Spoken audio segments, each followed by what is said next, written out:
The office was dark, the only light coming from Justin's desk lamp.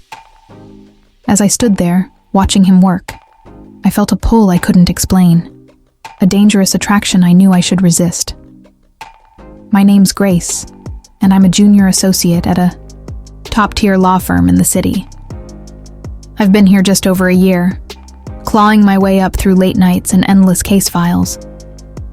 The place is all glass walls and polished steel, with a view of the skyline that screams power and ambition. Everything I've ever wanted. I'm single, focused, and determined to make partner someday, even if it means sacrificing sleep and a social life. Rules matter to me. They're the ladder I climb. So how did I end up here, teetering on the edge of something I can't take back? It started earlier that day, during a team meeting for a massive case that could define our year. I'd spent the weekend locked in my apartment, fueled by coffee and adrenaline, crafting a strategy to impress the senior partner, Justin Thompson. He's in his early 40s, all sharp suits and sharper wit, the kind of man who walks into a room and owns it without trying. I'd heard the whispers: brilliant lawyer, charming leader, marriage on the rocks. But I never let gossip distract me. Until today. I stood at the head of the conference table, my voice steady as I laid out my plan. The room was packed, associates, paralegals, even a few partners. But I kept my eyes on Justin. He leaned back in his chair, fingers steepled, watching me with an intensity that made my pulse jump. When I finished, he smiled, slow and deliberate. "Grace, that's brilliant, innovative, exactly what this case needs." His voice was smooth, like bourbon over ice, and I felt a flush of pride and something else creep up my neck. Across the table, Nora shot me a look that could have shattered glass. She's another junior associate, started the same month I did, but where I'm methodical, she's ruthless. Blonde, poised, and always one step ahead, she'd presented her own ideas right before me, and they'd been solid, until mine outshone them. "Nice work," she said later. Her tone clipped as we passed in the hallway, but her eyes said she'd rather bury me in discovery documents than congratulate me. I shrugged it off. Rivalry's part of the game here. By 8 p.m., the office had emptied out. The hum of the air conditioning was the only sound, punctuated by the faint flicker of fluorescent lights down the hall. I was still at my desk, surrounded by a fortress of files, double-checking my notes. That's when Justin appeared, his shadow falling across my papers. "Grace? Burning the midnight oil again?" His tone was light, but there was a warmth in it that made me look up too fast. "Just finishing some research," I said, smoothing my skirt under the desk. My heart gave a little kick. Stupid, unprofessional, but I ignored it. He leaned against my desk, arms crossed, his tie loosened, just enough to hint at the long day behind him. I admire that. Dedication's rare. He paused, then added, "I could use your help, actually. Got a meeting with the client tomorrow and I'm stuck on these depositions. Care to lend your brilliant mind?" I should have said no. It was late, I was tired, and the smart move would have been to head home. But the way he said brilliant lingered in my ears, and before I knew it, I was nodding. "Sure, I'd be happy to." We moved to his corner office where the city lights glittered through the windows like a promise. His desk was a mess of papers and coffee cups, but there was a photo frame tucked to one side. A woman, stunning, smiling next to him. I didn't ask, but I wondered. For the next hour, we dissected the files. Our heads bent close over the pages, and I caught the scent of his cologne. Woodsy, subtle, distracting. At one point, we both reached for the same sheet, and our fingers brushed. It was nothing, an accident. But the heat of his skin jolted through me like a live wire. I pulled back, muttering, "Sorry." And he just smiled, like he hadn't felt it, or maybe like he had. Relax, Grace, he said, his voice low. You're doing great. Then, casual as anything, he added, You know, you're one of the sharpest people here. I see big things for you. I swallowed, flattered and flustered. Thank you, Justin. He'd told me to drop the Mr. Thompson months ago, but saying his name still felt intimate, like crossing a line. We kept working, and the air grew thick with something unspoken. I glanced at the photo again, curiosity gnawing at me. Is that your wife? I asked, aiming for nonchalance. He followed my gaze, his expression softening, then tightening. Yeah, Sarah. 10 years.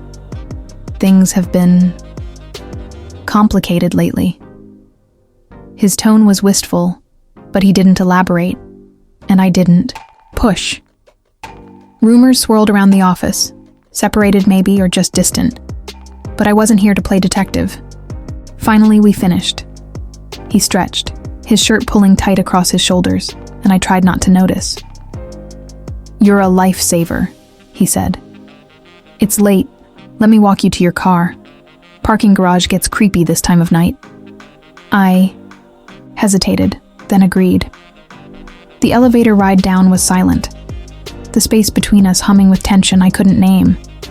In the garage, the air was cool, the lights buzzing faintly overhead. My car sat alone in a shadowy corner, and as we reached it, he stopped, closer than he needed to be. Grace, he said, his voice dropping. I meant what I said. I enjoy working with you. A lot. I looked up, breath catching. His eyes locked on mine, dark and searching. And for a heartbeat, I thought he might close the distance. My skin tingled, anticipation and warning warring inside me. Then he stepped, back, shaking his head. We shouldn't, he murmured, almost to himself. I didn't move, didn't speak. My heart pounded as he turned and walked away, his footsteps echoing in the empty space. I slid into my car, hands trembling on the wheel, replaying that moment, the almost, the maybe. As I drove home, one thought looped in my mind. I should stay away, but deep down, I wasn't sure I wanted to. If you're wondering what happened next, or how far this confession goes, stick around. Subscribe, maybe, and join me for the rest of this story. It only gets messier from here. I woke up the next morning with Justin's words still echoing in my mind. We shouldn't. But the way he'd looked at me in the parking garage last night, like he was fighting something deep inside, made me question if he meant it. Or if he was just as tempted as I was. I tried to push it out of my head as I got ready for work, brushing my hair and slipping into my usual blazer and skirt. I had a career to protect, a reputation I'd spent years building. Whatever this was, it couldn't derail me. But every time I closed my eyes, I felt the heat of his breath from that almost kiss, the way my skin had prickled when he stepped too close. When I got to the office, everything seemed normal.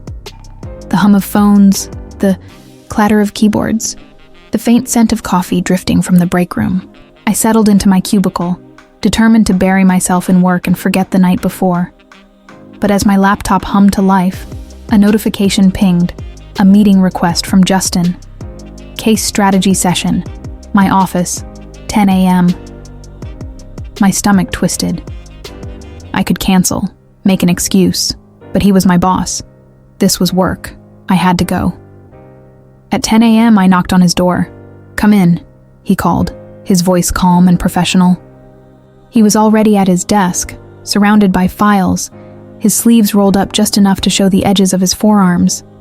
He looked up, and our eyes met for a heartbeat too long.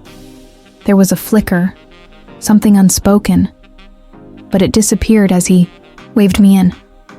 Morning, Grace, he said, pointing to the chair across from him. Ready to dive in? I nodded, sitting down and flipping open my notes. For the next hour, we tore into the case.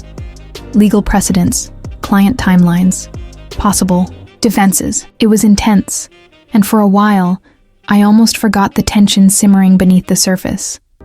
Almost. As we finished, he leaned back, his gaze settling on me. "You're really good at this, you know. I've been impressed with your work lately."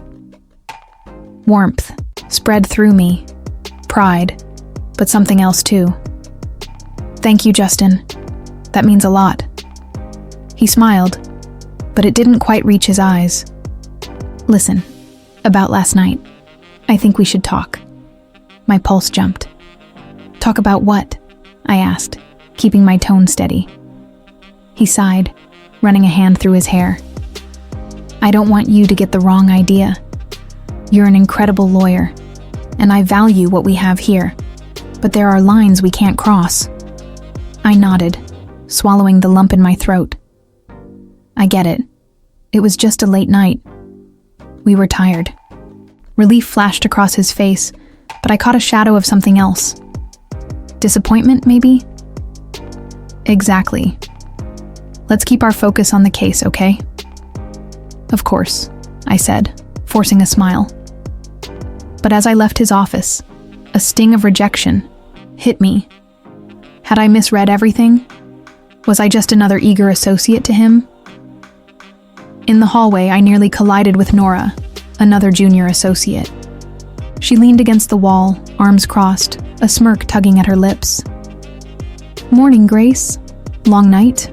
I bristled. "Just working on the case. You know how it goes." She arched an eyebrow.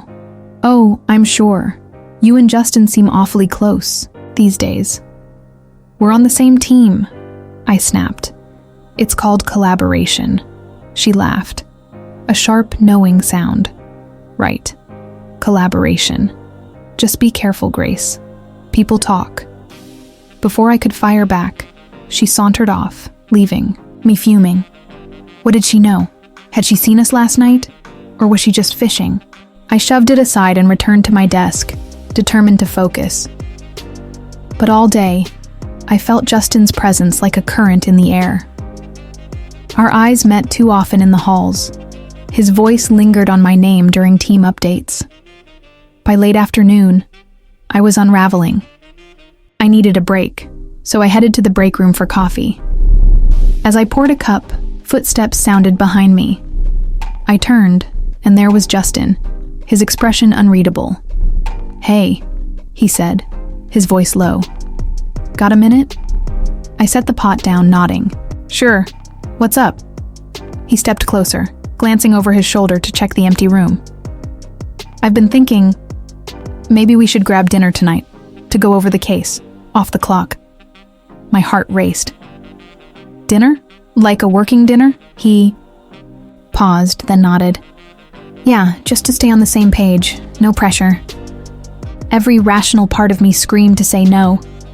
This was a line we shouldn't cross, but the way he looked at me, hopeful, uncertain, made it impossible. "Okay," I whispered. "Dinner sounds good." He smiled, a real one this time. "Great. I'll text you." As he left, excitement surged through me, chased by guilt. This wasn't just about work anymore. We both knew it.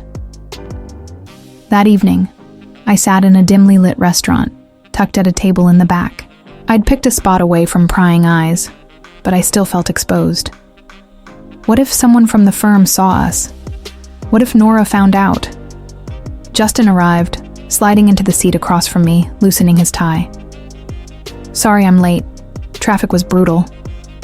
"No worries," I said, aiming for casual. "I just got here." We ordered drinks and food, chatting about the case and office rumors. But the air crackled with unspoken words. Every glance, every brush of our hands over the breadbasket sent a jolt through me. After the waiter cleared our plates, Justin leaned forward, his eyes piercing mine. "Grace, I need to be honest. This, whatever's between us, it's not just work." I held my breath, waiting. "I'm drawn to you," he said, his voice rough. More than I should be. But I'm married and you're my subordinate. This could ruin us both. I know, I breathed. I feel it too. But we can't. He reached across, his fingers grazing mine. Maybe we can, just once, to get it out of our systems. My eyes widened. Justin, that's not... Before I could finish, my phone buzzed. I glanced down and my blood froze. A text from Nora. Having a nice dinner? Be careful, Grace. Some secrets don't stay hidden. Panic clawed at me. I looked at Justin. We need to leave. Now. He frowned. What's wrong? Someone knows, I said, standing. Someone saw us. We rushed out, my mind spinning. How had Nora found out? What would she do? One thing was clear. This was spiraling, and it was about to get worse. Stick around for part 3. You won't believe what happens next. The next day, I couldn't shake the feeling that Nora was watching. Me. Every time I looked up from my desk, she was there, smirking like she knew something I didn't. I tried to focus on my work, drafting motions and reviewing case files, but my mind kept drifting back to that text. Be careful, Grace. Some secrets don't stay hidden. What did she mean? Was she threatening me? My fingers hovered over my phone, tempted to text her back, but I didn't know what to say. By lunch, I'd had enough. I found Nora in the break room, stirring sugar into her coffee, with deliberate slowness, the spoon clinking against the mug. Nora, we need to talk, I said, keeping my voice low so the paralegals at the other end of the room wouldn't hear. She glanced up, her eyes gleaming with amusement. About what? That text you sent. What do you know? She laughed, a sharp, brittle sound that made my skin crawl. Oh, Grace, you're so dramatic. I saw you and Justin leaving the restaurant last night, and I couldn't resist teasing you. You know how rumors fly around here. It's not funny, I snapped, my hands clenching at my sides. This could ruin everything, my career, my reputation. Nora's smile faded, her gaze hardening.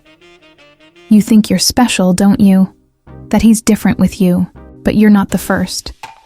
And you won't be the last. My stomach dropped, a cold weight settling in my chest. What are you talking about?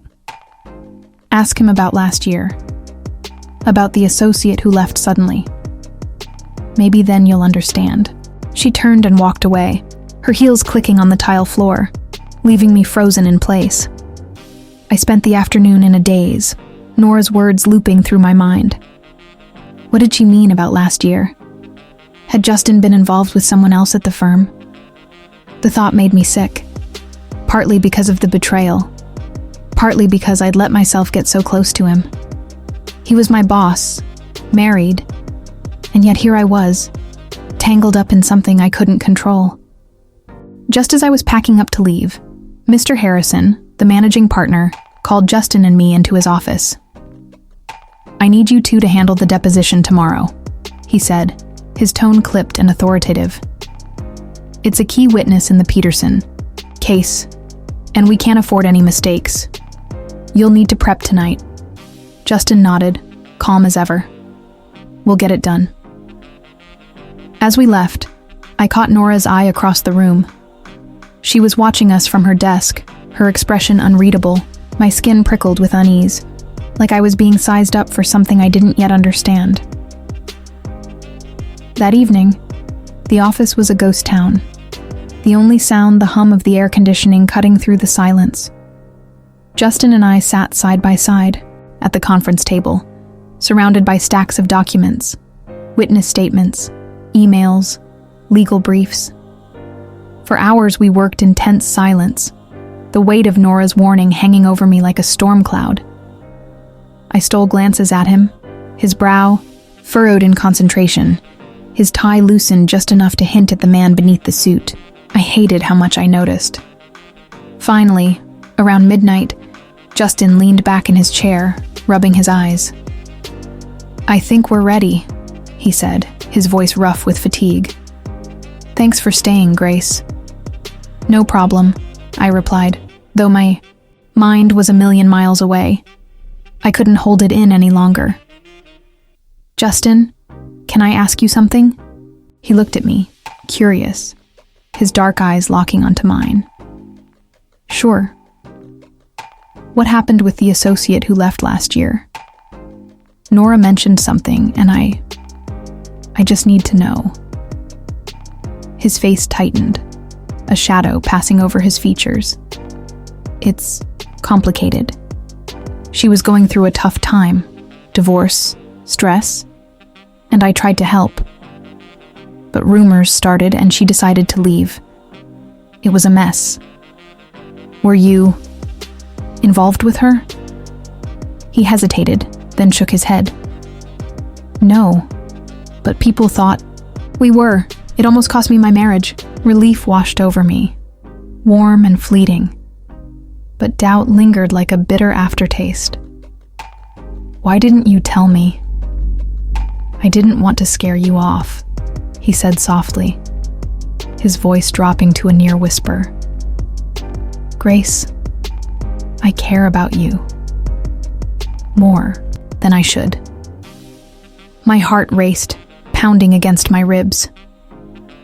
"Justin, we can't..." But even as I said it, I knew I didn't mean it. He reached out, his hand covering mine, warm and steady against the cool wood of the table. "I know, but I can't stop thinking about you." In that moment, the world narrowed to just us, the hum of the office fading, the papers blurring into the background. I leaned in, and so did he, our lips inches apart. My breath caught, anticipation crackling between us like electricity. I could smell his cologne, faint and woodsy, and feel the heat radiating from him. Then, the phone rang, shrill and jarring, shattering the silence. Justin pulled back, cursing under his breath. "It's Sarah," he said, glancing at the caller ID. "I have to take this." He stepped out of the room, leaving me alone with my racing thoughts. My hands trembled as I pressed them to my face, the almost kiss still burning on my lips. What was I doing? As I waited, I noticed a file on the table labeled "Confidential." Curiosity got the better of me, and I opened it, my fingers brushing the crisp paper. Inside were emails, between Justin and Nora. Intimate emails, dated from last year. "I can't stop thinking about you," one read, signed with Justin's initials. "We have to be careful," Nora had replied. My hands shook as I scanned the pages, my breath hitching. It wasn't the associate who left. It was Nora. They had been together.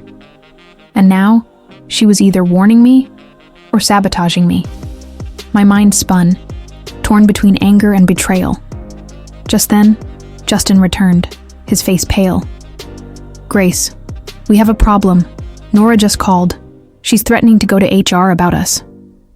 But that was nothing compared to what I'd just discovered. "Justin," I said, my voice trembling as I held up the file. "What is this?" His eyes widened in shock, his mouth opening and closing like he couldn't find the words. "Grace, I can explain. Stick around for part 4. You won't believe how this ends." The office was deathly quiet, save for the low hum of the air conditioning and the faint ticking of the clock on the wall. I stood there, the file of emails trembling, in my hands, my heart hammering against my chest. "Justin, what is this?" I demanded, my voice shaking with a mix of anger and hurt. "You told me there was nothing between you and Nora, but these emails, they say otherwise." Justin's face went pale, his eyes locked on the papers as if they might burst into flames. "Grace, I can explain," he stammered, his voice rough. "It was a mistake. A stupid, reckless mistake. Nora and I had a brief fling last year, but it meant nothing. I ended it, and she didn't take it well. "So, you lied to me," I said, my voice breaking. "You let me believe I was the only one." "No, Grace, it's not like that," he insisted, stepping closer, his eyes pleading. "With you, it's different. I care about you in a way I never did with her. Please, you have to believe me." I shook my head, tears burning my eyes. "How can I trust you after this? How do I know I'm not just another conquest?" Justin reached out, his hand hovering in the air before falling back to his side. "You're not," he said, his voice barely above a whisper. "I swear, you're not, but I understand if you can't believe me." Before I could find the words to respond, the door flew open with a loud bang, and Nora stormed in, her face twisted with rage. The sharp click of her heels stabbed the silence, and the heavy scent of her floral perfume invaded the room. "So, this is how it is," she hissed, her eyes blazing as they darted between us. "You two? Sneaking around behind my back?" My heart raced, my palms slick with sweat. "Nora, this isn't what it looks like." "Oh, please," she sneered, crossing her arms tightly. "I saw you at the restaurant, and now this. You think you can just take what's mine?" "Yours," Justin snapped, his voice rising with frustration. "Nora, we ended things a long time ago. You need to let it go." Nora's eyes narrowed to slits, her lips curling into a bitter smile. "Maybe I will, but not before I make sure everyone knows what you've been up to. I'm going to HR first thing tomorrow." My stomach plummeted, a cold wave of dread washing over me. "Nora, don't do this," I pleaded. "You'll ruin all of us." She laughed, a harsh, grating sound that set my nerves on edge. "That's the point, Grace. If I can't have him, neither can you." Something inside me snapped. I was done with the lies, the manipulation, the fear.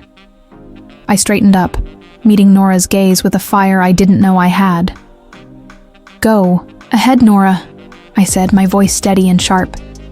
"Tell HR, but remember, those emails implicate you too. If you want to blow up your own career, be my guest." Her smirk wavered, uncertainty flickering in her eyes. "You wouldn't dare. Try me," I shot back, refusing to blink. The room fell silent, the tension so thick it felt like the air itself was holding its breath.